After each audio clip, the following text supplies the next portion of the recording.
Hi friends. तो आज हमने इस एक्सप्रेशन को पार्शियल फ्रैक्शन के मेथड से रिड्यूस करना है छोटी टर्म्स में। पार्शियल फ्रैक्शन एक ऐसी टेक्निक है जो हम यूज़ करते हैं किसी भी एक्सप्रेशन को, किसी भी कॉम्प्लेक्स एक्सप्रेशन को आसान एक्सप्रेशन बनाने के लिए। लाइक ये एक्सप्रेशन है जिसके डिनोमिनेटर में दो टर्म्स हैं। जब हम इसमें पार्शियल फ्रैक्शन अप्लाई करेंगे तो ये हमारे पास इस तरह से बन जाएगी, दो स्मॉल टर्म्स बन जाएंगी। आप जब आंसर आएगा तो आप कंपेयर कीजिएगा, वो एक सिंपल सी एक्सप्रेशन होगी बनिस्बत इसके। तो चलिए हम सॉल्व करते हैं इस एक्सप्रेशन को। तो सबसे पहले पार्शियल फ्रैक्शन के लिए हमने इस एक्सप्रेशन को लेट करना है कुछ इस तरह से। Let 7x-25 divided by x minus 4 into x minus 3 equal to a divided by x minus 4 plus b divided by x minus 3। तो ये हमने इस तरह से लेट तब करना है अगर हमारे पास डिनोमिनेटर में लीनियर इक्वेशंस हो। जिस लीनियर इक्वेशंस वो होती हैं जिसमें वेरिएबल की हाईएस्ट पावर 1 हो। अगर हमारे पास डिनोमिनेटर में लीनियर इक्वेशंस हैं तो हम इस तरह से इसे लेट करेंगे। अगर हमारे पास इधर लीनियर इक्वेशंस नहीं है तो उसका क्या मेथड हो रहा वो हम अगली वीडियोस में सॉल्व करेंगे। ये सबसे पहली वीडियो है पार्शियल फ्रैक्शन के टॉपिक पर। तो अब हमने इसे इस तरह लेट कर दिया।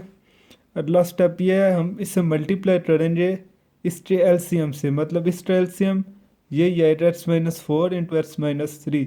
इस टर्म से हम पूरी इक्वेशन को मल्टीप्लाई कर देंगे। Multiply both side of equation by x minus 4 into x minus 3. When we multiply this term with this left side, on the left side, it will become 7x minus 25, and denominator term cancel out with this term. And when we multiply this term on the right side, and it will become a into x minus 3 and b into x minus 4. Named this equation as equation number 2. Now you can see we have here two linear equations, and we will let x minus 3 equal to 0 and x equal to 3. Similarly, for this x minus 4 equal to 0 and x equal to 4.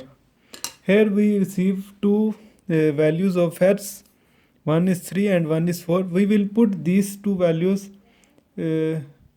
In this equation. मतलब हम बारी बारी एक बार x equal to 3 इस equation में put करेंगे और एक बार एक्स इक्वल टू 4 इसमें पुट करेंगे, तो इससे हमारे पास ए और बी की वैल्यूज़ आ जाएंगी। तो सबसे पहले हम एक्स इक्वल टू 3 इस इक्वेशन में पुट करते हैं। Put x equal to 3 in equation 2। तो ये हमारे पास आ जाएगा 7 times 3 minus 25 equal to a 3 minus 3 plus b into 3 minus 4। तो इससे आगे होगा 7 times 3 21 minus 25 equal to, this term will be 0, 3 minus 3 0, 0 times a 0, and here it will become b into 3 minus 4 minus 1।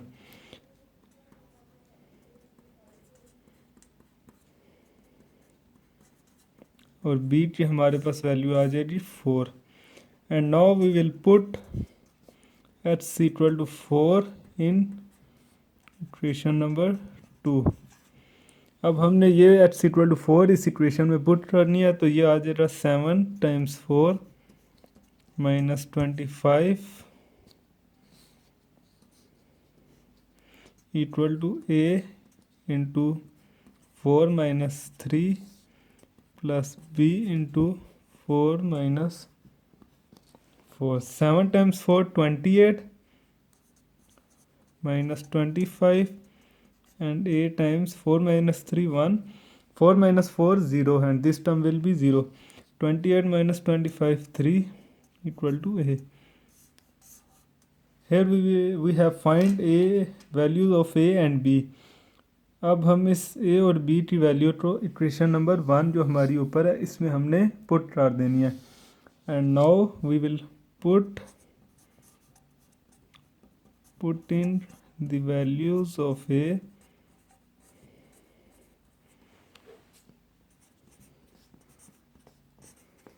and b in equation number 1. Equation number 1 हमारे पास ये है 7x minus 25 divided by x minus 4 x minus 3